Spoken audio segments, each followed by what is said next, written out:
తిరుమల తిరుపతి దేవస్థానంలో గత 5 సంవత్సరాలలో వివిధ విభాగాలలో జరిగినటువంటి అవినీతి అక్రమాల కుంభకోణాల మీద ఒక శ్రీవారి భక్తుడిగా స్థానికుడిగా ఇప్పుడు వచ్చినటువంటి కొత్త ప్రభుత్వం ఎన్డీఏ ప్రభుత్వానికి ముఖ్యమంత్రి గారికి నేను సమగ్రమైనటువంటి సమాచారంతో పేపర్లన్నీ కూడా సేకరించి ఎక్కడెక్కడ తిరుమల శ్రీవారి నిధులను మంచి నీళ్లలాగా ఖర్చు పెట్టేశారు, వీళ్ళ స్వలాభాల కోసం ఏ విధంగా వీళ్ళు దుర్వినియోగం చేశారన్నటువంటి సమాచారాన్ని ముఖ్యమంత్రి కార్యాలయానికి పంపించినప్పుడు వెంటనే ముఖ్యమంత్రి చంద్రబాబు నాయుడు గారు తిరుమల పర్యటన సందర్భంగా తిరుమల నుంచే ప్రక్షాళన చేస్తాను అని ప్రకటించిన మాటకు కట్టుబడి ఈ రోజు ముఖ్యంగా స్పెషల్ టీం అండి విజిలెన్స్ కి సంబంధించి ఒక ఎస్పీ గారిని కరీముల్లా షరీఫ్ ఆధ్వర్యంలో 40 మంది సభ్యులతో కూడినటువంటి ఒక బృందాన్ని బుధవారం టీటీడీకి పంపించడం జరిగింది.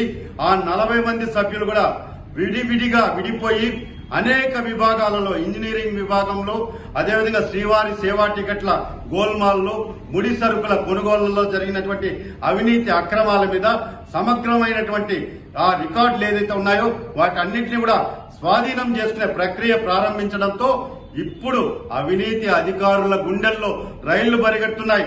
ఈ రోజు నిన్నటి వరకు ధర్మారెడ్డి ఈ రోజు పదవీ విరమణ చేసేసి ఢిల్లీకి వెళ్ళిపోయాడు. ఆయనకు వంతపాడి తందాన తానా అన్నటువంటి అధికారుల గుండెల్లో ఇప్పుడు గుబులు పుట్టుకుంటోంది. రేపు విజిలెన్స్ అధికారులు సాక్ష్యాధారాలన్నీ కూడా సేకరిస్తున్నారు.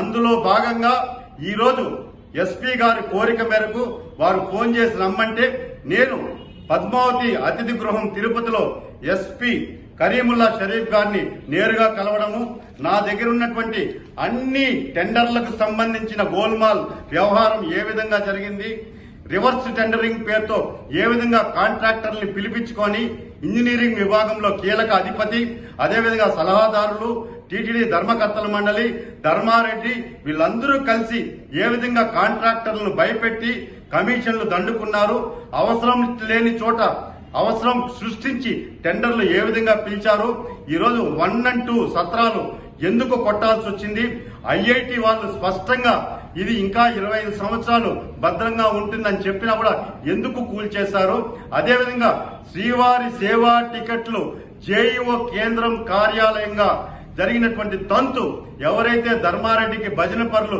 జేఈఓ కార్యాలయంలో సుదీర్ఘ కాలంగా తిష్టవేసి ఈ సేవా టికెట్ల గోల్మాల్ కు మెయిన్ కారకులయ్యారో వాళ్ళ జాబితా అంతా కూడా ఎస్పీ గారికి ఇవ్వడం జరిగింది. అదేవిధంగా ముఖ్యంగా శ్రీవాణి ట్రస్ట్ నిధులు, అసలు శ్రీవాణి ట్రస్ట్ టికెట్లు 500 ఇచ్చారా, 1000 ఇచ్చారా, 1000కి మించి ఇచ్చారా, ఇచ్చిన 10,000 ఏ అకౌంట్ లోకి పోయింది, 500 ఏ అకౌంట్ లోకి పోయింది అన్న సమాచారం కూడా ఇవ్వడం జరిగింది. అదేవిధంగా ఇక్కడ తిరుపతికి సంబంధించి క్వాలిటీ కంట్రోల్ ల్యాబ్ లేకపోవడంతో ముడి సరుకుల కొనుగోళ్లలో జరిగినటువంటి భారీ అవినీతికి సంబంధించిన సమాచారం ఇవ్వడం జరిగింది.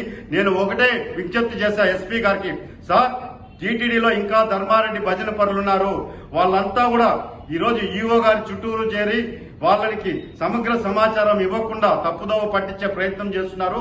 ఆ అధికారుల మీద ప్రత్యేక నిఘా పెట్టండి, ఎందుకంటే రాష్ట్ర వ్యాప్తంగా ఈ రోజు దొంగతనాలన్నీ బయటపడుతున్నాయని ఫైల్స్ కాల్ చేస్తున్నారు. కానీ టీటీడీలో ఐటీ విభాగంలో ఉన్నటువంటి కీలక సమాచారాన్ని ధర్మారెడ్డి అధికారంలో ఉన్నప్పుడే సగం తొలగించేశారు, ఇప్పుడు పూర్తిగా తొలగించే ప్రయత్నం చేస్తున్నారు అని ఎస్పీ గారికి చెప్పడం జరిగింది.